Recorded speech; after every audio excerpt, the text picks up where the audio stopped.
कि लेडीज के चेहरे पे भी बाल होते हैं, बट वो इतने थिन होते हैं, इतने फाइन होते हैं, दिखते नहीं है। दो प्रकार के हेयर होते हैं, एक होता है टर्मिनल हेयर और एक होता है lanugo hair. People who have genetical baldness, their hair gradually becomes thin and then they उड़ जाता है। वो उड़ता नहीं है, बेसिकली रूट है, लेकिन वो इतना पतला हो जाता है कि वो आपको दिखता नहीं है। आपका जैसे आपके लेडीज के चेहरे पे बाल नहीं दिखता है, वो माथे का भी इतना पतला हो जाता है कि वो दिखता नहीं।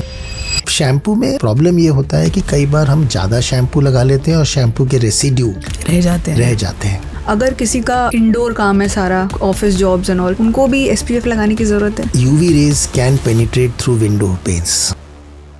Why is India obsessed with fairness?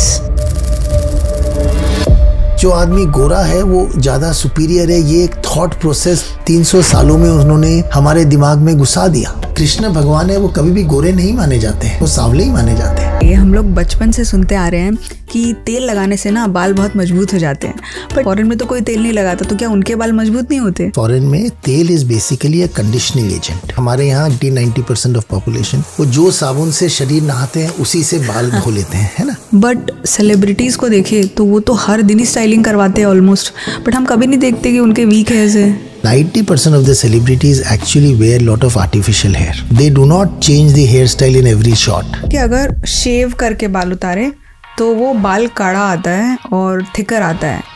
Is it true? The hair is here, the root is here. You are not changing the texture of the root. You are just changing the way it is going to appear 7 days later. अगर आप 2 हफ्ता wait कर जाएं तो even शेव किया हुआ hair, wax किया हुआ हेयर में डिफरेंस आप नहीं बता पाएंगे। जो एंटी एजिंग क्रीम्स होते हैं ये सच में काम करते हैं? काम नहीं करते तो एग्जिस्ट नहीं करते हैं। अगर कोई काफी टाइम तक कोई भी स्किन रूटीन नहीं कर रखा है तो उसको कॉन्सिक्वेंसेस फेस करने पड़ेंगे। डॉक्टर सचिन वर्मा एक रिनाउंड डर्मेटोलॉजिस्ट और कॉस्मेटोलॉजिस्ट है, जिन्होंने अपना करियर असिस्टेंट प्रोफेसर के रूप में मणिपाल मेडिकल कॉलेज में शुरू किया था। उसके बाद वो अपोलो हॉस्पिटल्स कोलकाता में चीफ कंसल्टेंट और HOD रहे हैं 15 सालों तक। आज वो अपना खुद का स्किन विटा क्लिनिक कोलकाता में सक्सेसफुली चला रहे हैं। इन्हें Economic Times most inspiring dermatologist in India का अवार्ड मिल चुका है और उनके रिसर्च आर्टिकल्स नेशनल और इंटरनेशनल डर्मेटोलॉजी जर्नल्स में पब्लिश हो चुके हैं। अगर आपको skin care, acne, hair fall या एंटी एजिंग जैसे टॉपिक्स कंफ्यूज करते हैं तो ये पॉडकास्ट पूरा जरूर देखिएगा। यहाँ हर मिथ को सचिन क्लियर करते हैं बड़े ही सिंपल लैंग्वेज में और रियल सॉल्यूशंस के साथ। एक साथ 1-1.5 घंटे का पॉडकास्ट देखना हर बार पॉसिबल नहीं हो पाता है, इसलिए हमने आपके लिए 2 और चैनल्स बना दिए हैं, शॉर्ट्स के लिए और क्लिप्स के लिए। पूरे पॉडकास्ट में जो बेस्ट पार्ट होता है हम उसे क्लिप्स में डाल देते हैं, और अगर आपको शॉर्ट्स कंज्यूम करना पसंद है तो हमारे शॉर्ट चैनल में भी जाकर आप देख सकते हो। Good morning sir, welcome to the podcast. Thank you so much, it's really a privilege to be here. Sir आप मुझे एक बात बताइए, हम लोग बचपन से सुनते आ रहे हैं कि तेल लगाने से ना बाल बहुत मजबूत हो जाते हैं, पर जब लॉजिकली सोचते हैं ना तो ऐसा लगता है कि फॉरेन में तो कोई तेल नहीं लगाता, तो क्या उनके बाल मजबूत नहीं होते? इसको थोड़ा एक्सप्लेन करिए ना। देखिए, बाल मजबूत होने के कई कारण होते हैं। खाली तेल लगाना से बाल मजबूत हो जाएंगे ये बात सही नहीं है। It's a multiple factors that make the hair stronger. Having said that, अगर आप बचपन से सुनते आ रहे हैं और ये एक जनरेशन से नहीं है, हम जब थे, हमारी दादी जब थी, उनके भी जो फादर थे, अगर ये बोलते आ रहे हैं तो इसमें डेफिनेटली कोई ना कोई सच्चाई होगी। अगर कोई थॉट में सच्चाई नहीं होती है तो over a period of time वो थॉट फेड ऑफ हो जाता है। अब फॉरेन में तेल नहीं लगाते हैं बिकॉज फॉरेन में तेल is basically a conditioning agent. तो कंडीशनिंग एजेंट से क्या होता है कि 2 बाल आपस में चिपकते नहीं हैं, बाल एंटेंगल नहीं होते हैं, बाल रफ नहीं होते हैं, इसीलिए बाल आपस में फंसते नहीं हैं, कंघी करते होकर टूटते नहीं हैं, तो आपके हेयर बेटर रहते हैं। तो एक तो ऑफ कोर्स कंडीशनिंग एजेंट है। बाहर के देशों में वो शैम्पू के बाद कंडीशनर लगाते हैं, तो इसीलिए वो कंडीशनर लगाना या तेल लगाना, हमारे यहाँ जितने लोग हैं मोस्टली 80-90% ऑफ पॉपुलेशन, वो जो साबुन से शरीर नहाते हैं उसी से बाल धो लेते हैं, है ना।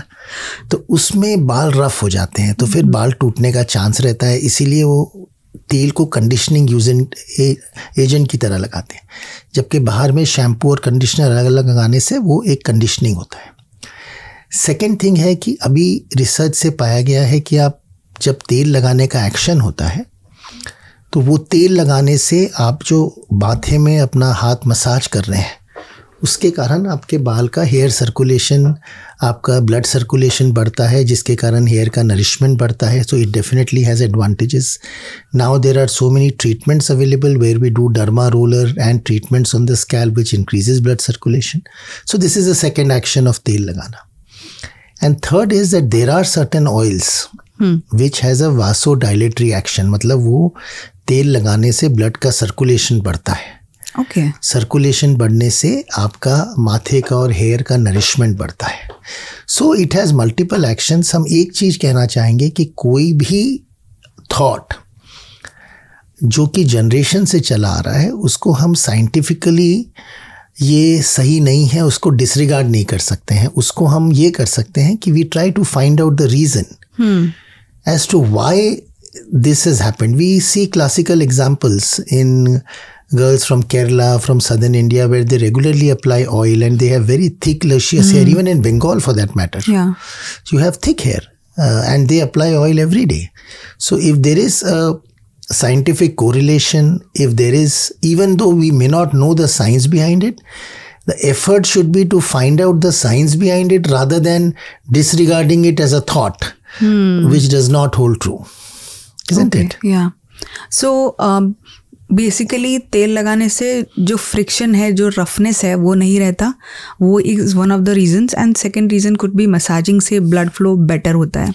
और कुछ कुछ ऑयल्स खुद ब्लड फ्लो बढ़ाते हैं और नरिशमेंट करते हैं. एग्जाम्पल के लिए ऐसे बहुत सारे अगर आप देखें तो हम किसी का ब्रांड नहीं लेना चाहेंगे यहाँ पे, लेकिन अगर आप बहुत सारे एड्स भी देखें तो बोलते हैं कि इसके अंदर में ब्लड सर्कुलेशन बढ़ रहा है या ठंडा कर रहा है माथे को. व्हाट इज ठंडा मीन?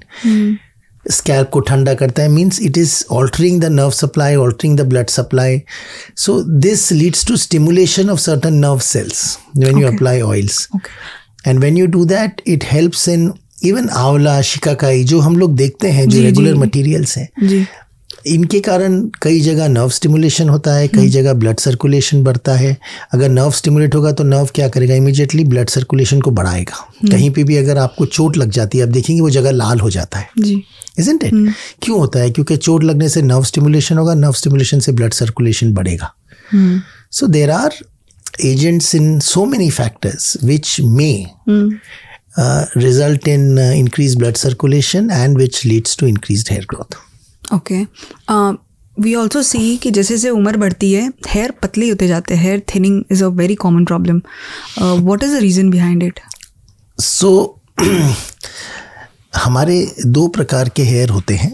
एक होता है टर्मिनल हेयर और एक होता है लैनिगो हेयर. लैनिगो हेयर हमारा पतला हेयर होता है. जैसे अगर आप देखें कि लेडीज़ के चेहरे पे भी बाल होते हैं, बट वो इतने थिन होते हैं, इतने फाइन होते हैं, दिखते नहीं है. और अगर आप अगर लेडीज़ के चेहरे पे बाल लैनिगो हेयर जिसको हम बोलते हैं, अगर वो टर्मिनल हेयर में कन्वर्ट हो जाए तो वो बाल दिखने लगते हैं जिनमें लेडीज़ को जाके लेज़र हेयर रिमूवल करवाना पड़ता है.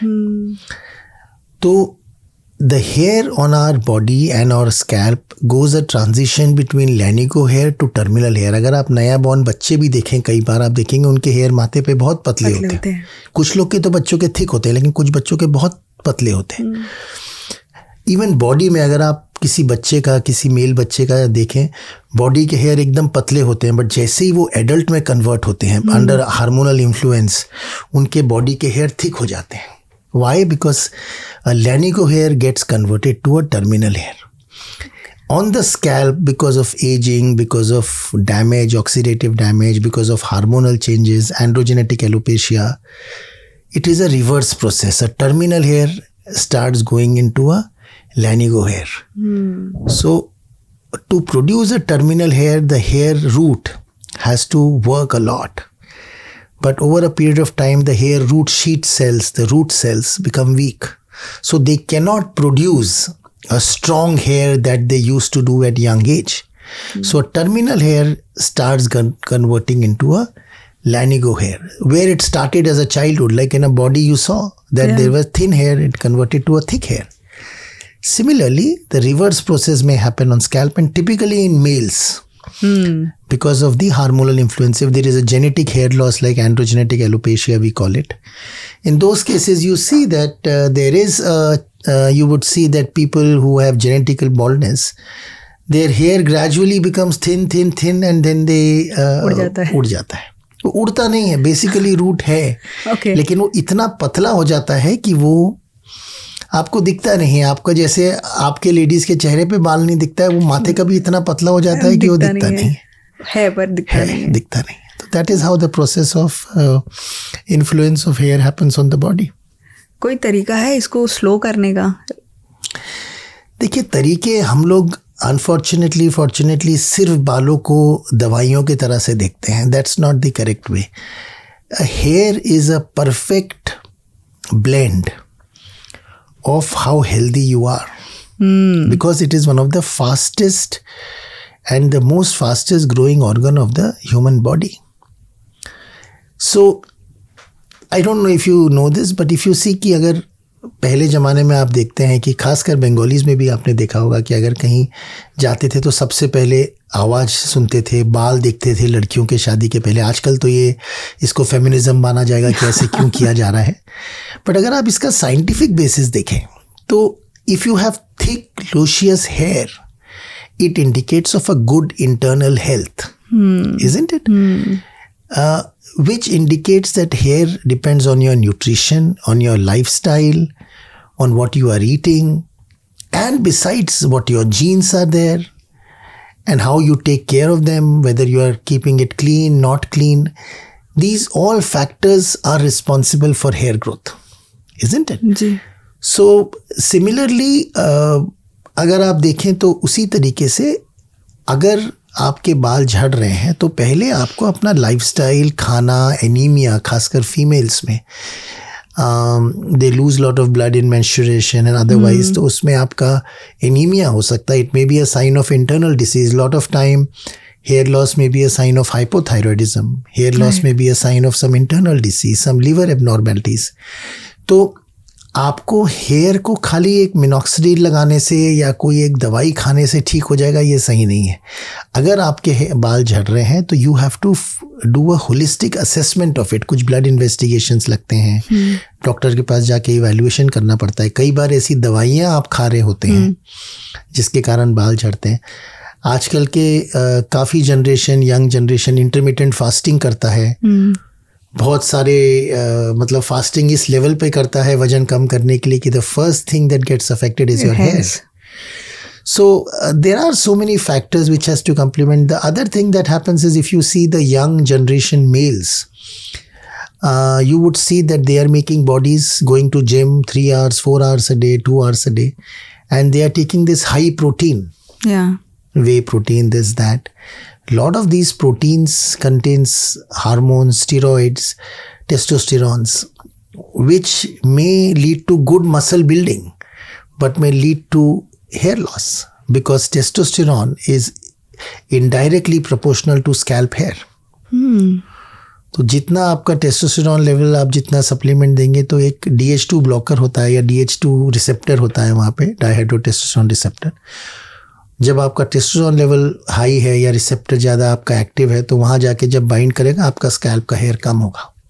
तो you see most of the people who make bodies they eventually may develop hair loss because of increased testosterone supplements or having an indirect effect on the scalp. Actually मेरा next question ही यही होने वाला था कि it is so common कि body builders के hairs नहीं रहते, मतलब उड़ जाते हैं या फिर कम होते हैं, जबकि उनको तो we see as the healthiest people with such great muscle and everything. तो how is it happening? But you have answered it already. Yeah, it makes sense now. Shampoo से कितना फ़र्क पड़ता है कि आप कौन सा शैम्पू लगाते हो? देखिए, शैम्पू का काम है बालों को और स्कैल्प को साफ करना. अगर कोई बोले कि मैं क्या साबुन लगाता हूँ उससे मेरा किस्मत या हाथ फर्क पड़ने वाला है, वो नहीं होता है. खाली ये है कि overdoing of shampoo and the right quality, a basic quality is necessary.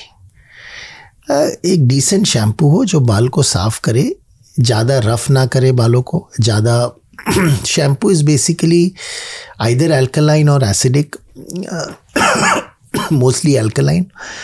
तो ये क्या करेगा, बाल को जाके क्लीन करेगा और साफ कर देगा। अब शैम्पू में प्रॉब्लम ये होता है कि कई बार हम ज़्यादा शैम्पू लगा लेते हैं और शैम्पू के रेसिड्यू रह जाते हैं। और जब आपका पसीना होता है तो यही, बिकॉज ये अल्कलीन है या एसिडिक है, वो बालों में रिएक्ट करके आपके बालों को क्रॉनिक इन्फ्लेमेशन करता है, जो आप रियलाइज नहीं करते हैं। There is an acute inflammation, there is a chronic inflammation. Chronic inflammation happens without your knowledge, because वहाँ बाल में है, थोड़ा पसीना आया, वो जाके अंदर में एब्जॉर्ब हो गया, वो इन्फ्लेमेटरी सेल लाके हेयर रूट को धीरे धीरे डैमेज कर रहा है। तो इसीलिए या तो आप शैम्पू करने के बाद बहुत अच्छे से बालों को 3-4 बार पानी से धो लें या एक कंडीशनर लगा लें या राइट क्वांटिटी ऑफ शैम्पू लगाएं। तो जहाँ आपका पहला सवाल था कि शैम्पू से कितना फ़र्क पड़ता है, अगर अच्छा शैम्पू है तो वो शैम्पू करने के बाद भी उतना इन्फ्लेमेटरी नहीं रहेगा, अगर थोड़ा सा गलती से रह भी जाए तो। और अगर क्वालिटी सही नहीं है शैम्पू की तो वो अगर रह जाता है तो वो इन्फ्लेमेशन प्रोड्यूस कर सकता है। तो इसीलिए ये ज़रूरी नहीं है कि आप क्या शैम्पू ले रहे हैं, ये ज़रूरी है कि आप शैम्पू करने के बाद बालों को अच्छे से पानी से रिंस कर लें, धो लें, और हो सकता है तो एक कंडीशनर लगा लें ताकि शैम्पू बालों में चिपका ना रहे, शैम्पू का रेसिड्यू स्कैल्प पे ना रहे। आपने बोला अच्छा शैम्पू, तो अच्छा शैम्पू में क्या आप देखते हो? देखिए, फिर से ब्रांड बोलना सही नहीं होता है, लेकिन अच्छे का मतलब होता है जो कि एक क्वालिटी टेस्टिंग के थ्रू प्रोसेस में आया है। देखिए क्या होता है कि लोग कहते हैं कि ये लोकल है या ये यहीं बनाया है तो ये भी उतना ही अच्छा है। होता क्या है कि जो एक डिसेंट कंपनीज होती हैं जो शैम्पू बनाती है, they are not only concerned about making a good shampoo, they are also concerned about their reputation, about their entire sales depends upon how, if somebody reacts or somebody reacts to that shampoo and says that कि मेरा बाल झड़ रहा है या rough हो रहा है, तो they go through a standardization process, they go through a process where it is tested and so forth. तो एक कोई भी स्टैंडर्ड कंपनी का अगर आप शैम्पू यूज़ करते हैं, that is fine. You don't have to be outside board कि आपको 10,000 रुपये का ही शैम्पू लगाना है या 4,000 रुपये का ही लगाना है।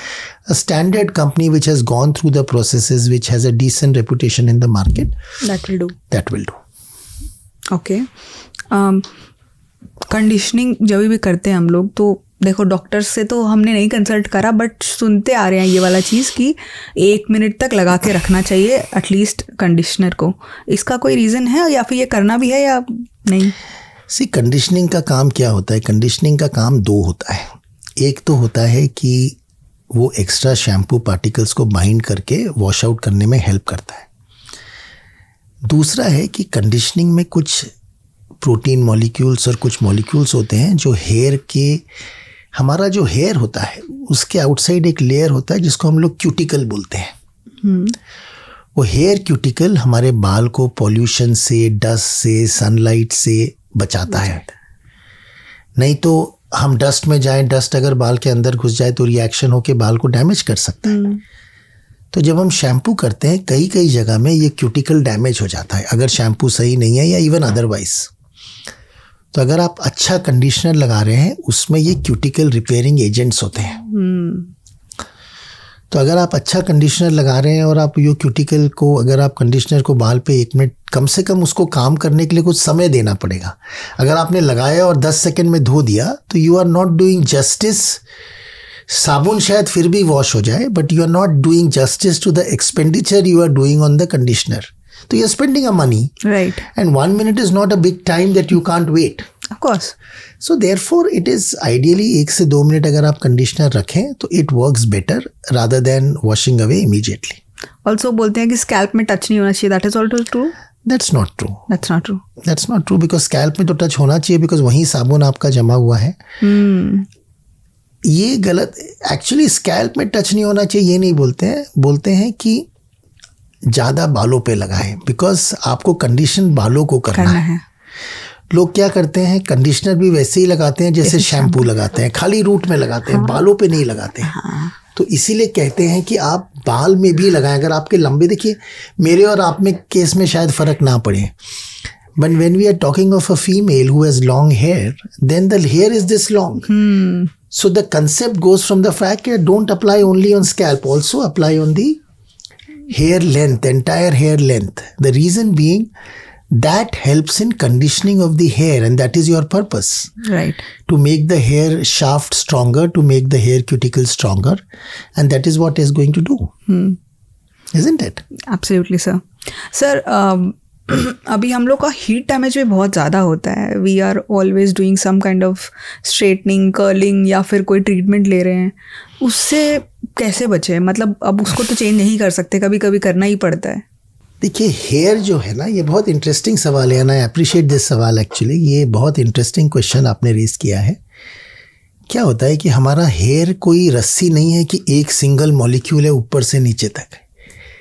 Hair is made up of multiple molecules which are attached to each other by disulfide bond. Okay. So there is a sulfide bond which is making your hair in a particular, these bonds are attached. If this is a molecule, this is a molecule attached by disulfide bond. Another molecule, disulfide bond. This is a concept they use for hair curling and hair straightening. उसमें क्या करते हैं, heat करने से ये disulphide bond break हो जाता है.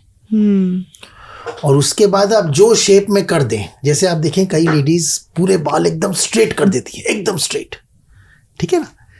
सिमिलरली आप देखिए कई एकदम कर्ल कर लेते हैं. तो जब आप हीट करते हैं तो ये डाइसल्फाइड बॉन्ड ब्रेक हो जाता है. और उसके बाद जो आप पोजीशन में छोड़ के उसको ठंडा करेंगे, वो पोजीशन में वो वापस बाइंड हो जाता है. ओके. तो उन लोग एक बाल को पहले हीट करके पूरा डाइसल्फाइड बॉन्ड ब्रेक कर दिया, उसको फिर स्ट्रेट किया, स्ट्रेट करके हीट के अंदर रखा और फिर सडनली उसको कूल कर दिया.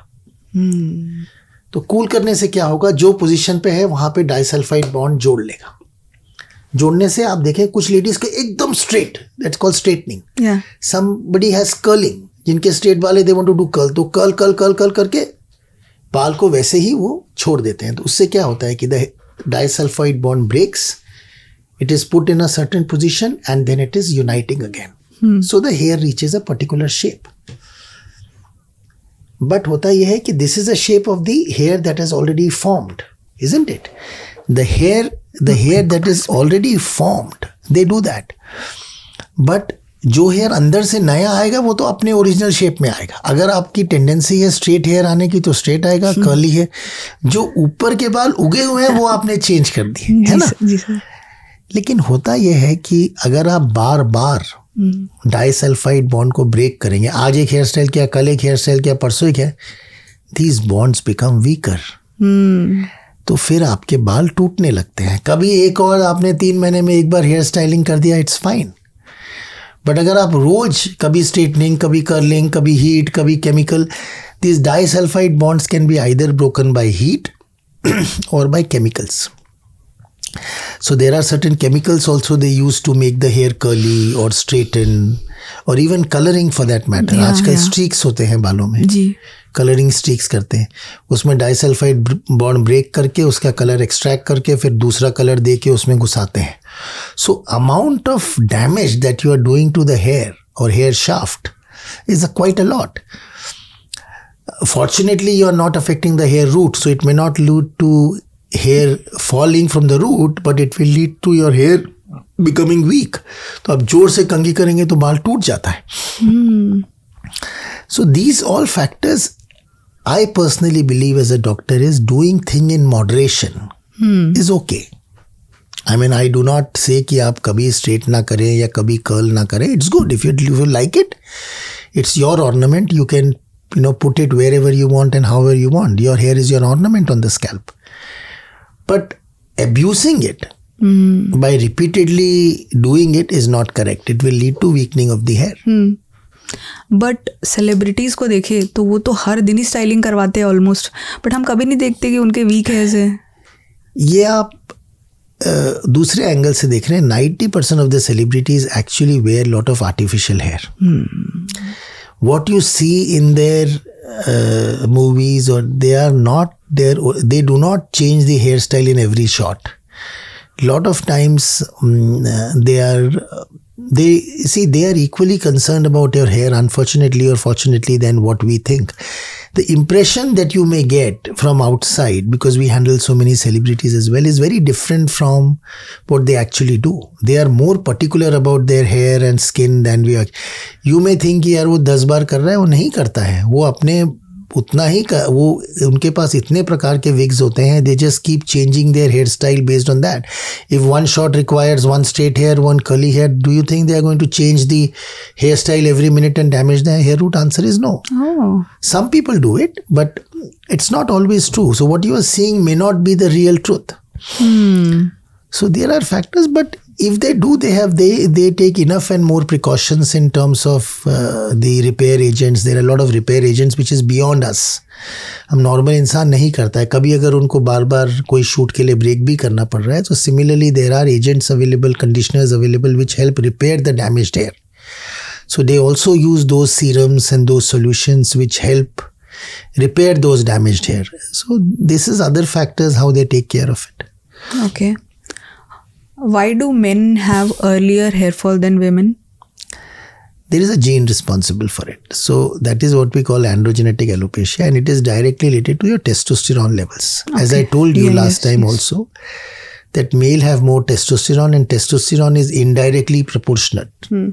Females have less testosterone, and therefore they do not lose so much. So the more amount of testosterone you have, it has two actions. It's very interesting. It has two actions on hair. On the body, it is directly proportional. On the scalp, it is indirectly proportional. तो आप देखें जैसे जो भी celebrities हैं, अनिल कपूर अगर आप देखें कुछ मूवीज़ में इनिशियली, उनके अगर माथे के बाल कम होंगे तो बॉडी के हेयर ज़्यादा होंगे. तो बिकॉज जो भी आप देख लें, जिनके बॉडी हेयर ज़्यादा होते हैं, बाद में वो लेज़र से हटा लें वो अलग बात है, but the body here is directly proportional to the testosterone level. The scalp hair is indirectly proportional to the That is so interesting.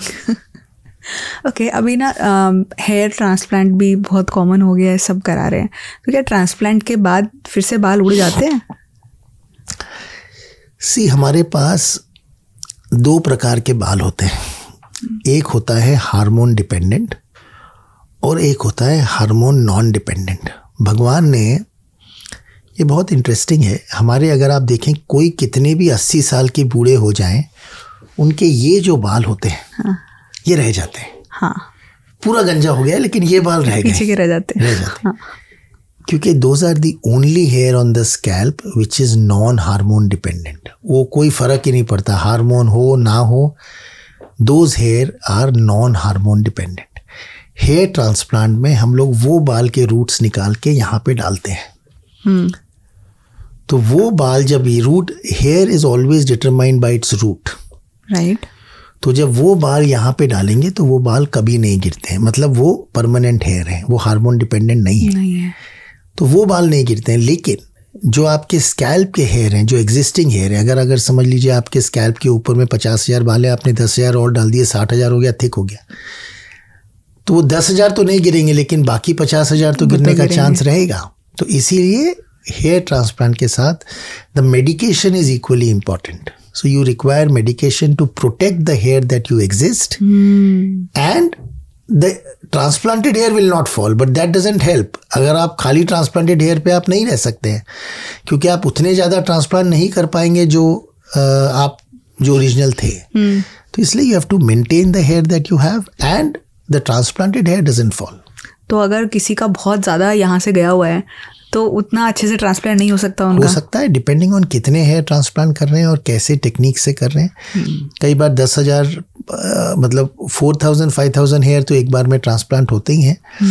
इन लोगों को शायद 2 या 3 सेशन अगर हमारा फ़ोन होता तो हम आपको दिखाते, पूरा भर जाता है. बिकॉज आप इस तरह से ट्रांसप्लांट करते हैं कि when they grow in a direction so that they cover the hair in a particular manner. So they have to be transplanted at the right angle so that they can grow in a particular way so that the scalp gets covered.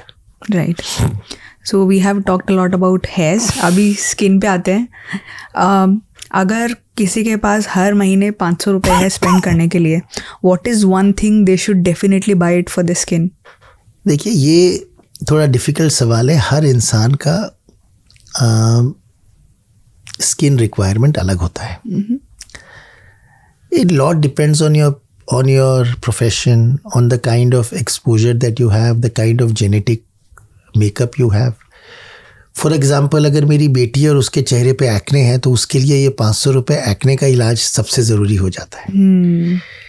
किसी का अगर pigmentation है तो उसके लिए sunscreen और pigmentation को cure करना ज़्यादा ज़रूरी है.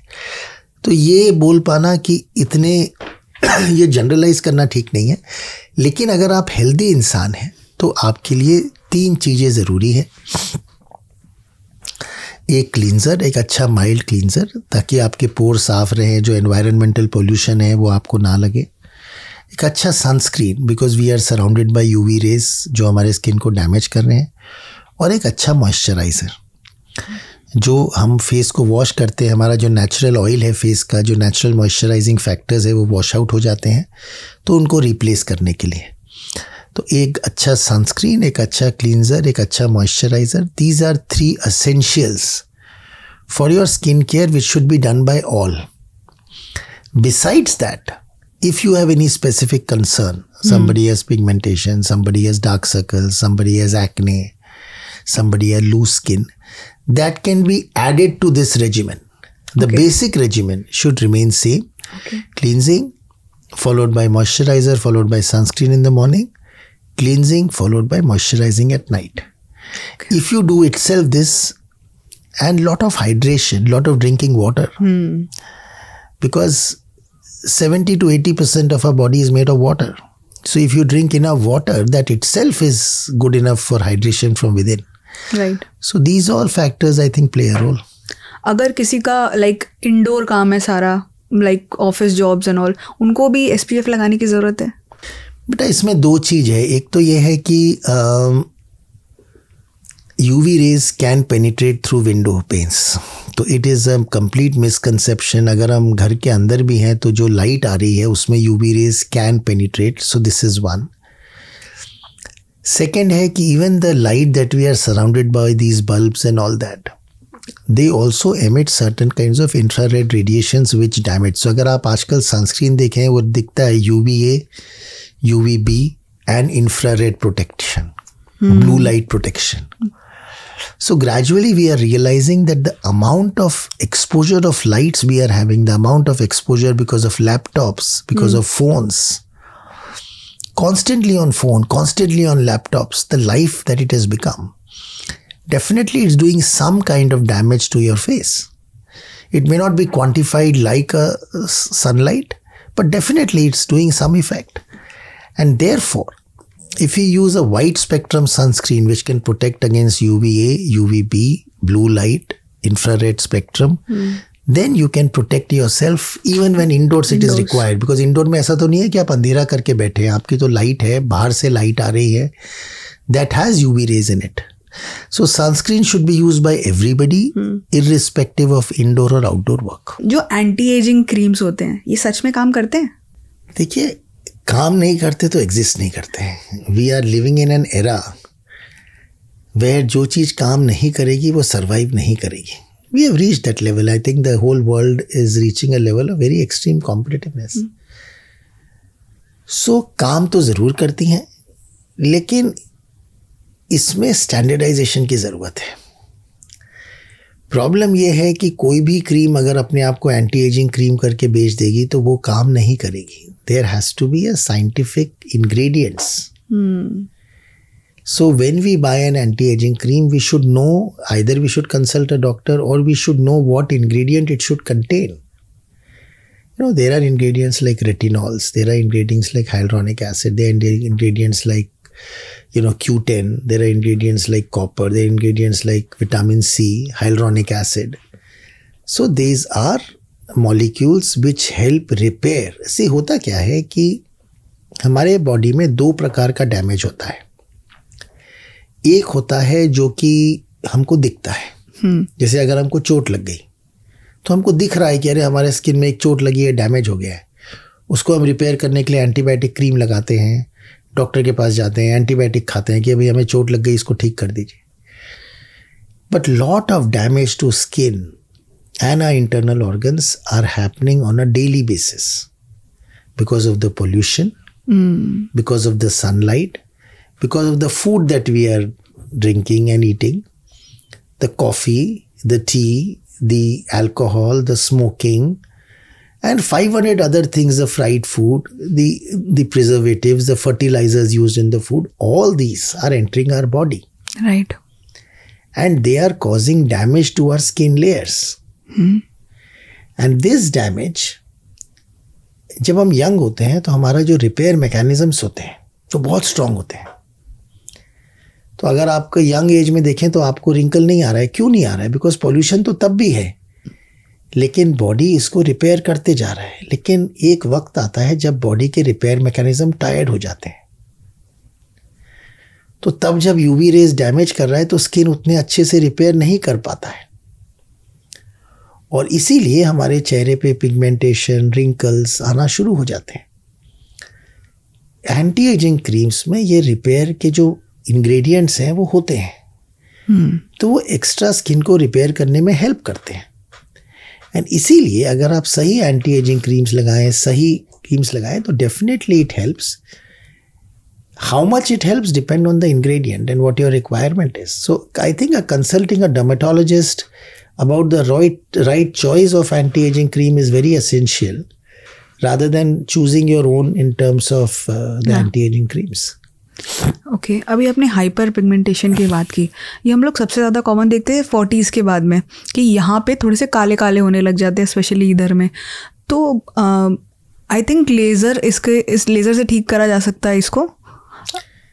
See, कोई भी पिगमेंटेशन हो, pigmentation happens because of leakage of the pigment from inside the cell outside. हमारा जो सेल होता है उसके अंदर पिगमेंट होता है, बाहर नहीं होता है. जब तक वो सेल के अंदर है तब तक स्किन ठीक है. जैसे ही वो मेलनोसाइट से बाहर निकल के मेलानिन बाहर लीक हो जाए तो वो जगह में पिगमेंटेशन दिखने लगता है. जैसे अगर आप समझ लीजिए एक सीमेंट फैक्ट्री है, उसमें सीमेंट है, बोरों में स्टोर है, सीमेंट फैक्ट्री एकदम साफ है, लेकिन यही सीमेंट अगर आप बोरों से हवा में छोड़ दें तो पूरी फैक्ट्री गंदी हो जाएगी. सिमिलरली हमारा जो बॉडी है, जो मेलनोसाइट्स है, उसके अंदर मेलनोसोम के अंदर पिगमेंटेशन होता है. अब एज के कारण बोलिए, सनलाइट के कारण बोलिए, जेनेटिक बोलिए, कुछ कॉस्मेटिक का साइड इफेक्ट बोलिए, जो भी बोलिए, ये मेलनोसाइट से अगर पिगमेंटेशन बाहर लीक हो जाए तो वो पिगमेंटेशन आपको दिखने लगता है. एज के कारण हो सकता है, धूप के कारण, जो भी. अब इसको रिपेयर करने के लिए आपको पिगमेंटेशन को वहाँ से हटाना है जहाँ पे पिगमेंटेशन लीक हुआ है, और इस पिगमेंटेशन को फिर से लीक ना हो इसकी व्यवस्था करनी है. तो डिपेंडिंग ऑन किस प्रकार का पिगमेंटेशन लीक हुआ है, कितना लीक हुआ है, अलग अलग ट्रीटमेंट्स होते हैं. कई बार क्रीम्स दी जाती हैं पिगमेंट लाइट करने के लिए, कई बार केमिकल पीलिंग किया जाता है. अगर पिगमेंटेशन डीप है कई बार लेज़र किया जाता है. किस लेवल पे पिगमेंट लीक हुआ है, अपर लेवल पे है, मीडियम लेवल पे. अगर अपर लेवल पे है तो पीलिंग भी हेल्प कर सकता है. अगर बहुत डीप लेवल पे है, जहाँ तक पील्स पहुँचती नहीं है या जहाँ तक दवाई पहुँचती नहीं है, तो आपको लेज़र भी किया जा सकता है. कई ऐसे पिगमेंटेशन है जो ठीक नहीं भी होते हैं. तो डिपेंडिंग ऑन किस कारण से पिगमेंटेशन लीक हो रहा है, कितना लीक हो रहा है, अलग अलग ट्रीटमेंट ऑप्शंस होते हैं, और उस ट्रीटमेंट ऑप्शंस पे डॉक्टर उसका ट्रीटमेंट करता है. ओके. हम ये भी सुनते हैं कि पोर्स ओपन एंड क्लोज होते हैं, तो ये क्या सच में पोर्स अपने आप ओपन क्लोज होते हैं या मिथ है ये? सी, पोर्स जो होते हैं हमारे, ये nothing but oil secreting and sweat glands हैं. मोस्टली हमारे शरीर पे 2 प्रकार के ग्लैंड्स होते हैं स्किन पे. मोस्टली एक्चुअली 3 है. एपोक्राइन भी होता है जो कि बगल और जेनिटेलियम, बट अदरवाइज स्किन में sweat glands and sebaceous glands. तो ये स्वेट ग्लैंड पसीना करके अंदर के जो वेस्ट मटेरियल है उसको बाहर करता है, हमारे टेम्परेचर रेगुलेशन में हेल्प करता है, फ्लूइड बैलेंस में हेल्प करता है. और सेबेशियस ग्लैंड्स हमारे स्किन को ऑयली रखता है, नरिश्ड रखता है. इनकी जो ओपनिंग होती है इसको पोर्स बोलते हैं, है ना. अब depending on the activity of the gland you may have pores which are bigger and smaller. अब कई बार एज के कारण pores are surrounded by elastic tissue. ठीक है. जैसे अगर हमारा सॉक्स है तो जब आप सॉक्स नया पहनते हैं तो एकदम टाइट स्किन में चिपक जाता है, लेकिन अगर 3-4 साल बाद सॉक्स पुराना हो जाए ढीला हो जाता है, तो ढीला हो जाता है। सिमिलरली अगर आपके पोर्स जो हैं वो they are surrounded by some elastic tissue which keeps it closed, but over ageing, chemical abuse, cosmetic abuse, genetics, so many factors, the elastic becomes weak. So the pores then do not close that tightly. So you see them as open pores. So ideally, a pore should remain closed and only open when the secretion is happening. Isn't it? But over a period of time, because of abuse, because of so many factors, sometimes because of the solutions used on the face, because of the chemicals used on the face, the pore becomes bigger in size. And that is called as an open pore. Right. Which of course can be corrected if rightly treated initially by giving the right medication, avoiding the abuse, doing certain lasers, doing certain peels. So there are treatments available which can help improve the pore. So it definitely helps for sure. Okay. अगर कोई काफ़ी time तक कोई भी skin routine नहीं कर रखा है तो उसको कॉन्सिक्वेंसेस फेस करने पड़ेंगे? कुछ भी नहीं करना, बस नहाया धोया हो गया, no cream, no nothing, because I am asking about myself. I literally have no skin care routine at all. Say इसमें 2 चीज़ें हैं. हमारा सबसे बड़ा, जितना भी आप बोल दें, जो हमें गिफ्ट मिलता है वो मिलता है हमारा DNA फ्रॉम आवर पेरेंट्स. आप देखेंगे कुछ ऐसे लोग हैं जो कुछ नहीं करते हैं लेकिन स्किन इतना चमकता रहता है. हमारी दादी को देखिए, 80 साल की होंगी, ऐसा स्किन चमक रहा है, ऐसे बाल हैं, कुछ नहीं करती, एक साबुन से नहा के आ जाती है, कभी क्रीम भी नहीं लगाती. है ना? तो सबसे इम्पोर्टेंट फैक्टर है DNA. आपका अगर DNA इतना मजबूत है, जो आपका है ऑफ कोर्स, कि अगर आपका DNA इतना मजबूत है कि कोई भी चीज, कुछ लोग होते हैं कि यार मतलब 15 रोटी भी खा जाएंगे, 10 गुलाब जामुन भी खा जाएंगे, कुछ नहीं होगा. होता है ना? और कुछ लोग होते हैं कि 2 गुलाब जामुन खाएंगे, अंबल होएगा अच्छे, देखो ना चार खेते अच्छी ना, एक रोटी खेची अंबल होएगा अच्छे, है ना? तो your DNA is your strength. अगर आपको आपका DNA होल्ड कर रहा है वो ठीक है, लेकिन DNA के बावजूद the amount of pollution, the amount of stress levels, you see, हमारे दादा दादी, हमारे पूर्व जनरेशन में इतना स्ट्रेस नहीं होता था, इतना मारामारी नहीं था पैसा कमाने के लिए, गाड़ियों के लिए, इंटरनेशनल हॉलीडेज के लिए, इतना मारामारी नहीं था. आजकल के लिए हर इंसान, हमें याद है हमारे फादर भी सुबह 10 बजे गवर्नमेंट सर्विस में जाते थे, शाम को 4-5 बजे आराम से घर आके चाय पी के, पेपर पढ़ के, फ्रेंड्स के साथ गप्पे मार के, रात को 8 बजे 2 घंटा टीवी देख के, सुबह उठ के मॉर्निंग वॉक करके. उनको इतना स्ट्रेस नहीं था पर्सनल लेवल पे. आजकल जितना स्ट्रेस, जितना पोल्यूशन, जितना एनवायरमेंटल डैमेज, जितना फैमिली स्ट्रेस, जितने compulsions of being successful, your own ambitions जितने हो गए हैं, आपको अगर आपको अच्छा स्किन रखना है इस पोल्यूशन से, सनलाइट से बचाने के लिए, तो it is never too late even for you to start a regimen. तो हर इंसान को एक बेसिक रेजिमेन, जैसे हमने कहा कि क्लींजिंग, टोनिंग, मॉइस्चराइजिंग, सनस्क्रीन, एक basic regimen, it is never too late. You can even start now, but anybody can start. I mean it is, but अगर अभी तक आपको उसका डैमेज नहीं हुआ है तो आप लकी हैं because of your DNA. But कब तक? या एब्सोल्युटली. कोई एक ऐसा food that can improve your skin dramatically? एक फूड नहीं है, बहुत सारे foods. Okay. The food that really improves your skin dramatically is water. We underestimate the importance of water.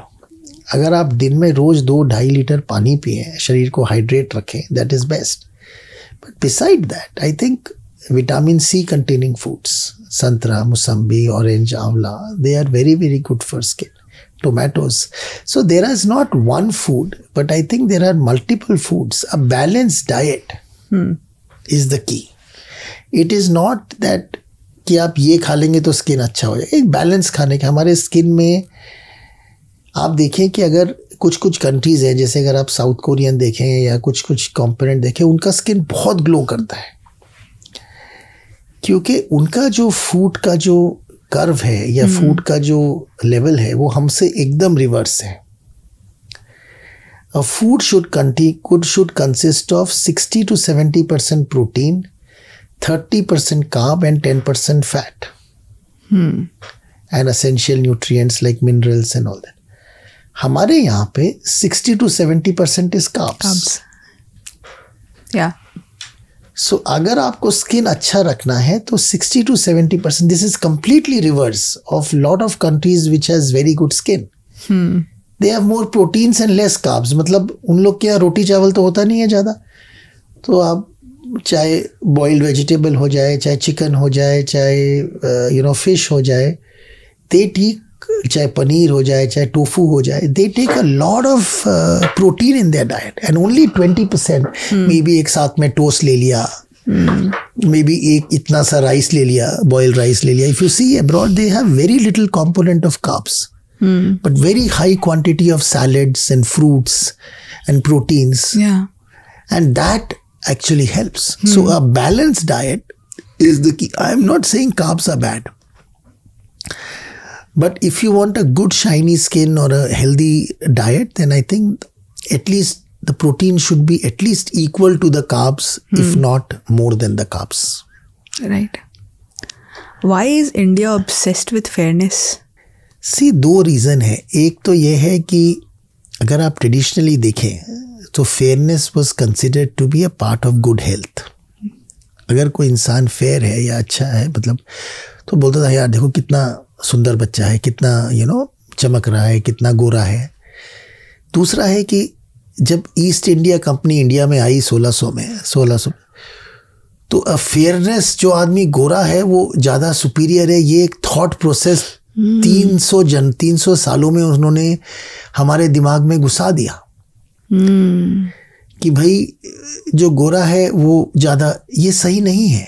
It does not matter what colour you have. A healthy skin does not is beyond colour. A healthy skin is beyond boundaries. But ये कई सारे generations का कई सारा historical reasons होते हैं, कई सारे फैमिलियल रीजंस होते हैं. कुछ तो जैसे ये फैमिलीज में भी बोलते हैं यहाँ देखो ये गोरा बच्चा है, ये है. तो ये भी जो बहुत सारे फैक्टर्स हैं जो गलत तरीके से बोले जा रहे हैं, जो कि नहीं बोलना चाहिए एक्चुअली. तो इसमें हिस्टोरिकल रीजंस हैं, इसमें फैमिलियल रीजंस हैं, इसमें कुछ गलत धारणाएं हैं.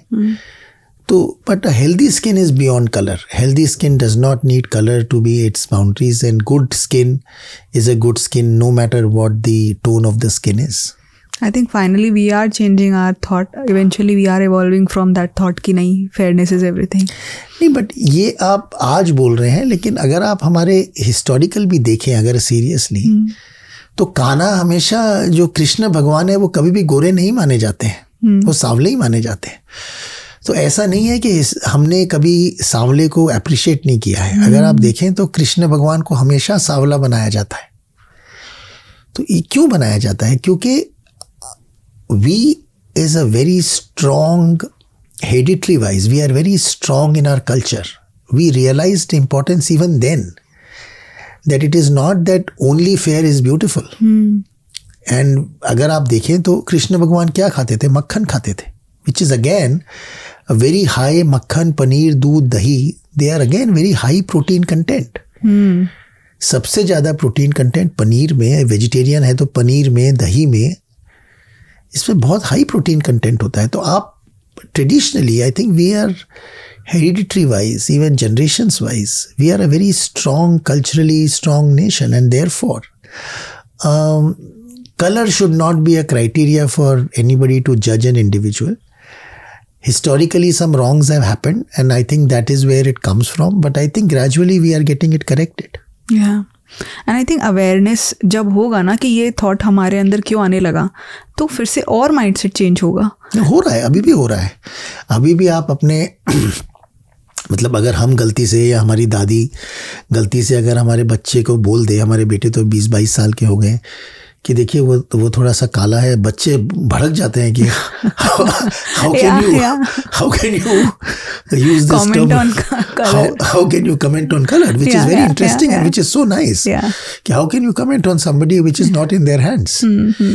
So it is very essential that I think the next generation is changing, and their generation, since they will not hear their parents speaking, हमने तो फिर भी सुना है, हाँ, उन लोगों ने तो सुना भी नहीं है, सुनते नहीं है, तो वो आगे बढ़ेगा भी नहीं थॉट. इसलिए हमने कहा कि कोई भी चीज, जैसे हमने पहले कहा, अगर जनरेशन में सुनते हुए चली आ रही है और परसिस्ट कर रही है, तो उसके पीछे कोई ना कोई साइंटिफिक रीजन होगा. और जो नहीं परसिस्ट करेगी, अगर वो गलत है, तो देखेंगे 3-4 जनरेशन में वो फेड आउट हो जाएगी, वो रहेगी नहीं जी. जैसे ये चीज है कि कलर है, तो ये आप देखेंगे 3-4 जनरेशन के बाद ये अपने आप फेड आउट हो जाएगा. कोई डिस्कस ही नहीं कर रहा होगा, बिकॉज एक जनरेशन कई बार फेड आउट के लिए इनफ नहीं होता है, कई बार 3-4 जनरेशन लगते हैं, बट वो अल्टीमेटली फेड आउट हो जाती है. सो this is what it is. Fillers और बोटॉक्स में क्या डिफरेंस है? सी, दोनों ही एक एंटी एजिंग प्रोसीजर्स हैं, दोनों ही यूज़ किए जाते हैं आपके रिंकल्स को और एंटी एजिंग आपके प्रोसेस को फॉलो करने के लिए. दोनों ही किए जाते हैं आपको एज को, आपको जो एज है उसको थोड़ा कम दिखने के लिए. जहाँ तक बोटॉक्स का सवाल है, वो एक्टिव रिंकल्स को ब्लॉक करता है. Botox is a neurotransmitter blocker. तो वो क्या करता है कि जो आपकी मसल्स कॉन्ट्रैक्ट हो रही हैं, उनको कॉन्ट्रैक्शन से रोकता है.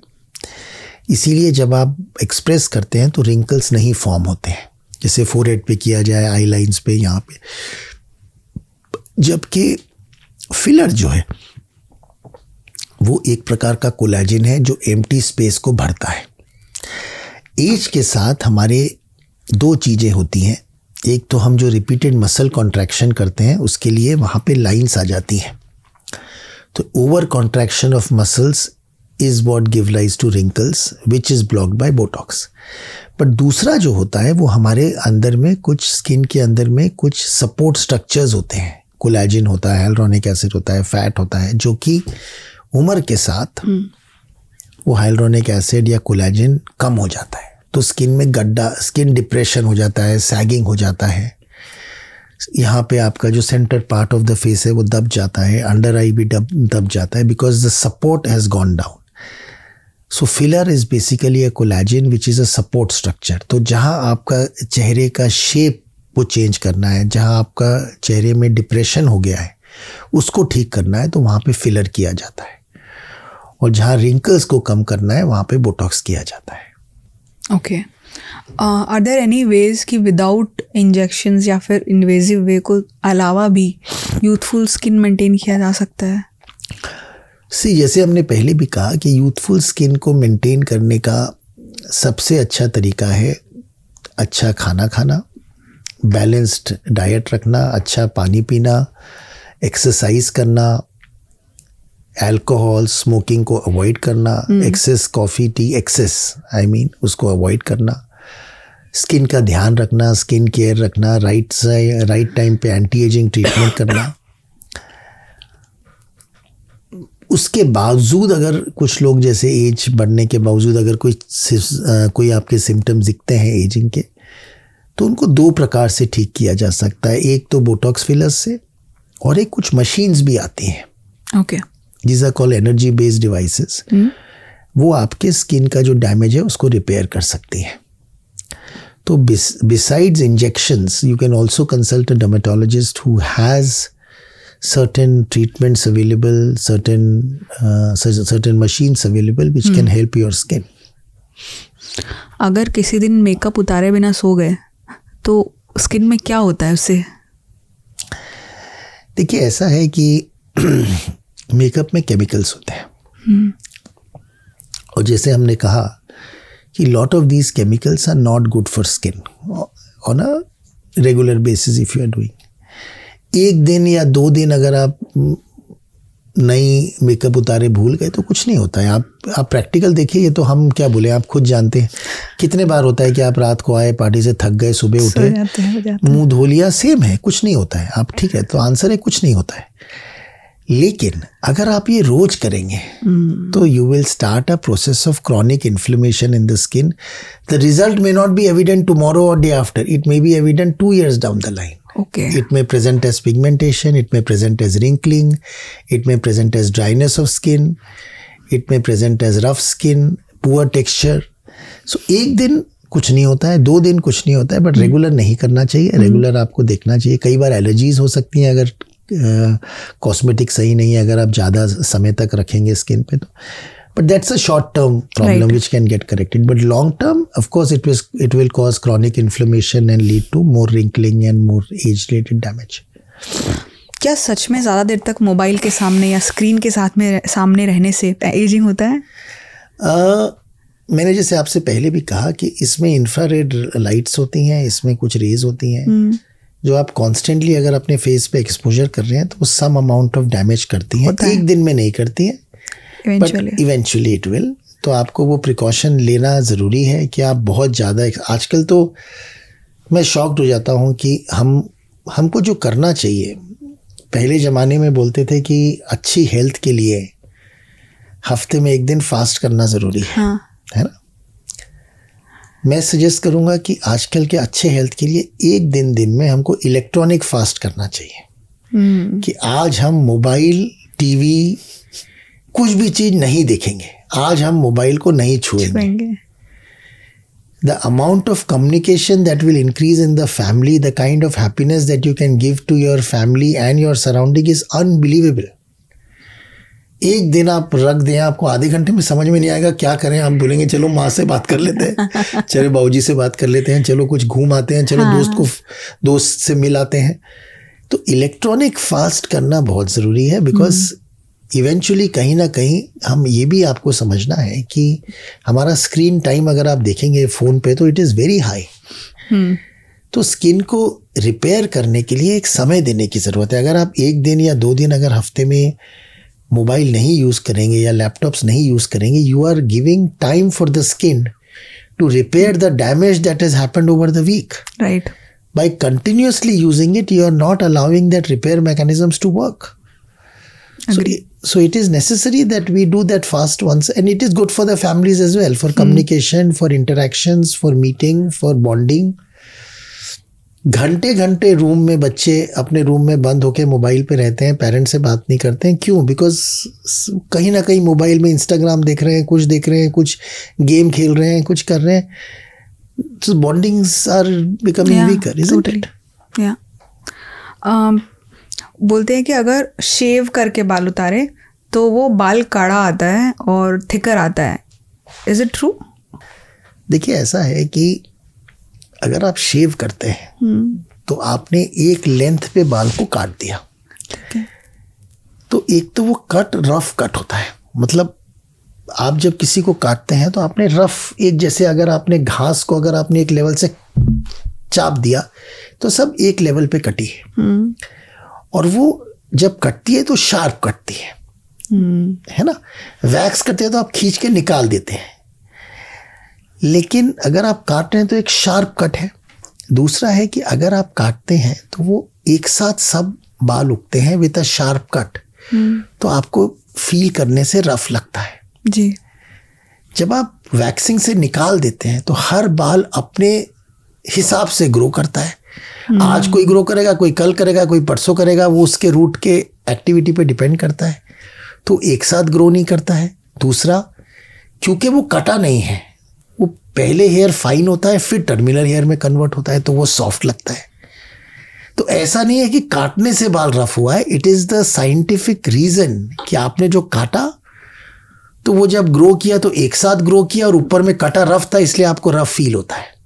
बाल का रूट आप काटने से या शेविंग करने से रूट में कोई चेंज नहीं कर रहे. Root is much lower. Okay. The hair is here, the root is here. You are not changing the texture of the root.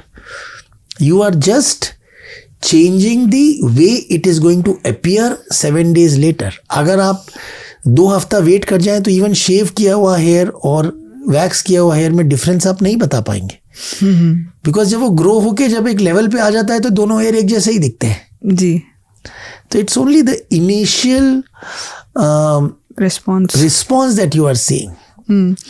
आप क्या रिकमेंड करते हो, ज़्यादा वैक्स करना बेटर है या फिर शेव करना? जो आपको ठीक लगता है, इसमें फ़र्क कुछ नहीं पड़ना है। आपको हेयर रिमूव करना है, जो आपको सुविधा हो वो आपको करना चाहिए। जो आपको देखना चाहिए कि आप एंटीसेप्टिक प्रिकॉशंस ले रहे हैं, हाइजीनिक तरीके से कर रहे हैं, चाहे वो ब्लेड हो चाहे वैक्सिंग हो, it has no problem at all, whatever you feel comfortable.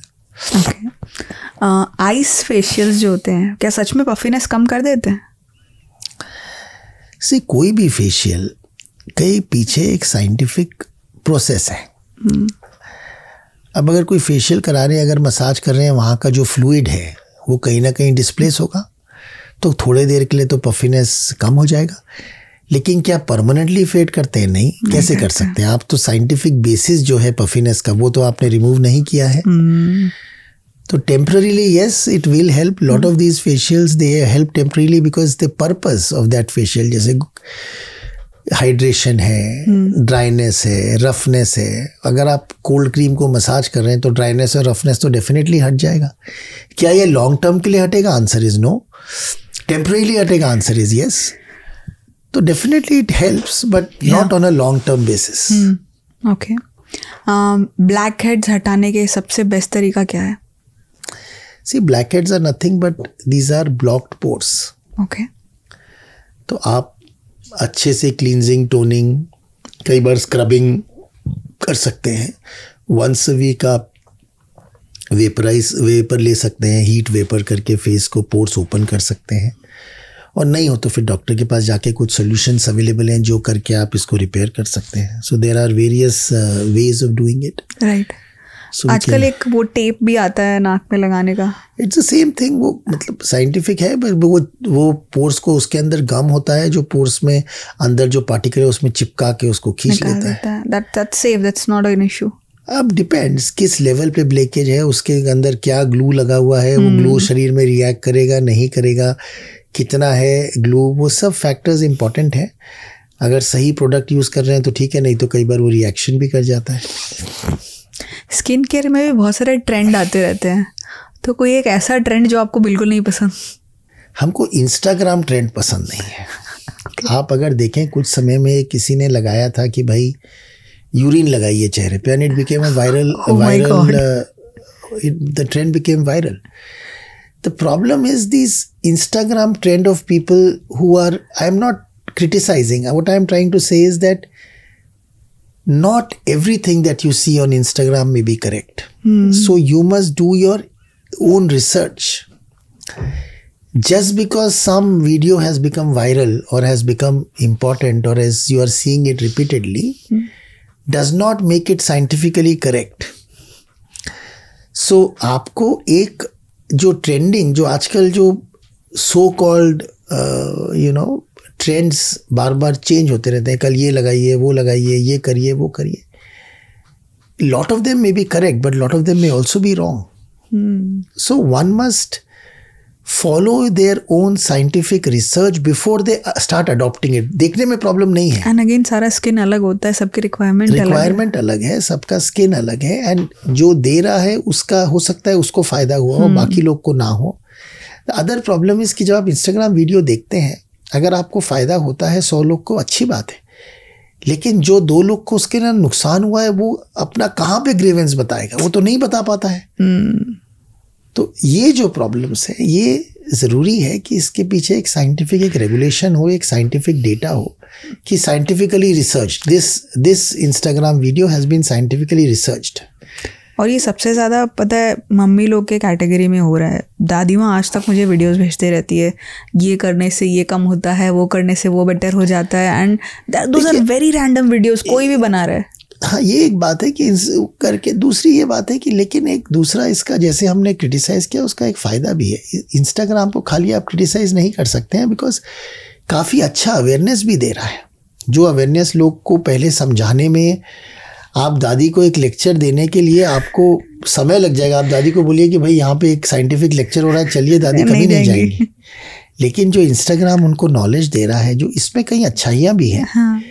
लेकिन जैसे हमने कहा कि अच्छाई को लेना चाहिए, बुराई को छोड़ना चाहिए। तो आप इंस्टाग्राम, हाँ, तो आप इंस्टाग्राम अगर आपको भेज रही है तो ये आपकी रिस्पॉन्सिबिलिटी कि आप बेसिक रिसर्च करके बोल दें कि हाँ दादी माँ ये जो आपने भेजा है ये बहुत अच्छा है और ये जो आपने भेजा है ये खराब है, इसको मत करिए बिकॉज ये साइंटिफिकली प्रूवन नहीं है। तो एक साइंटिफिक, इसलिए हम चाहते हैं कि कहीं ना कहीं ये रेगुलेशन आना चाहिए इंस्टाग्राम में कि जो भी इंसान बोल रहा है he should take responsibility of that video and there should be a line below saying that this thought has been scientifically researched and found to be correct.